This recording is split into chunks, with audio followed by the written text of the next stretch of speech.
কর্মসূত্রে দক্ষিণ ভারতে রয়েছি আজ প্রায় 2 বছর।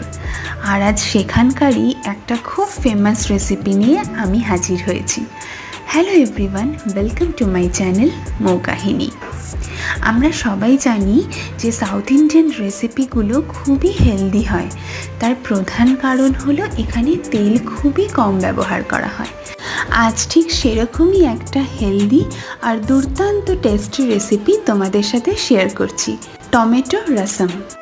এই ডিশটা পার্সোনালি আমার ভীষণ পছন্দের, সেটা গরমকালই হোক বা শীতকাল।